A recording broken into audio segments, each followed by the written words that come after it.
Yeah, that first question is the big one, isn't it? Who did this? Who thought I'm going to explore what that is? And I'm going to do various things to it, which are quite tricky to harness what might or might not be good for me. And this is it. We owe so much to our ancestors. And I mean, I'm sure dietary-wise across the board, but certainly fungally, because for every, I don't know if I've ever thought this through, but for every fungus I've eaten, and I'm not a massive one, by the way, it's not a big part of my agenda at the edibility, but for every fungus that anyone's ever eaten, I'm trying to think if someone's had to die in order to find, you know what I mean? People have died for every edibles and deadables, as they're sometimes known. And that's a big deal. You know, someone's took that risk or maybe through having no option, I suppose, very sadly, and just try to find a food source. Is there blanket rules, even on that one in terms of deadly mushrooms? So you've got deadly fungi, you've got edibles, and everything in between. I'm just wondering, is there any kind of blanket rule, particularly Ireland and the UK, Northern Europe? Are there any blanket rules in terms of identifying edibles? Like, obviously, there's going to be irregular verbs or irregulars to every kind of regular equation because you can't really generalise. But is it typically... Just Dave's gently asking, will you please generalise here, Ali? Yeah. So, like, is it the gills? Is it the bodies? Is it the little caps? Is it the... I don't know, what... No. So, for those who can't see, I'm shaking my head. I'm very sorry. I'm so sorry to say it's the $1 million question, isn't it? I get asked two questions when I lead walks and workshops and talks and stuff. And the first one is, what is it? And two, can I eat it? You know, we're just fascinated as humans by that, putting a name on something and then finding out if it can go in our bodies. What can I get from that? And I'm wonderful, great conversation to have. The very bottom line to answer your question is no, there is no hard and fast rule about any of it. And there are rumours about if it turns blue or if you boil it for half an hour. I mean, not that won't reduce the risk for some fungi. If it turns a silver spoon, a different colour when tarnished in the boiling water, there's if it grows on logs but it's yellow, or if it goes orange, there is just no hard and fast rule. It is one of those hobbies that you just have to learn. You have to spend time around someone who knows. There's a lot you can learn from the internet, and there's no doubt, and that's a wonderful resource to have.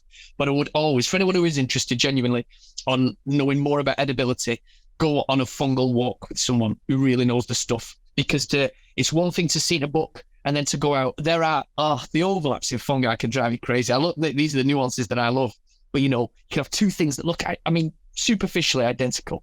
Yet one will give you terrible mouth and bumsick, and the other one's absolutely delicious and tastes like aniseed and almonds, and they look superficially identical. So you need to be out with someone, and then they will show you the tricks. They will be able to, and you'll be able to smell it. And for me, I'm a very visual learner, maybe, and sensory.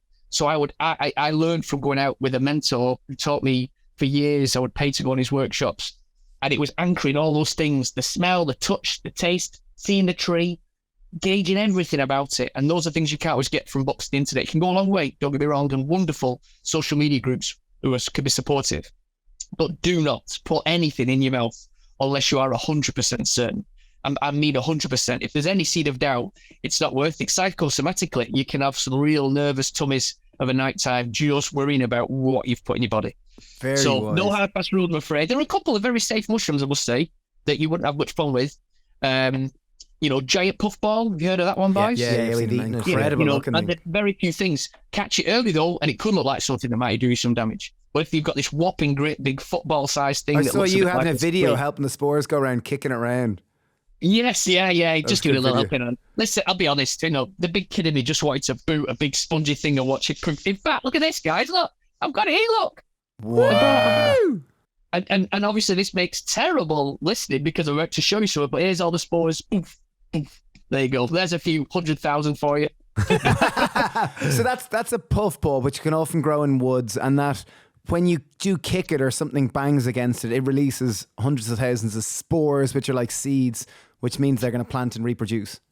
Yes, I'm just going to open a window because actually it's not great to inhale hundreds of thousands of spores. So I'm just going to have to pop it on it like that. I'm just going to open this window next to it. I just, because there is something called lycoperdenosis, which is like an infection from too much pure direct inhalation of spores. Outdoors is where I'd usually be hammering those things.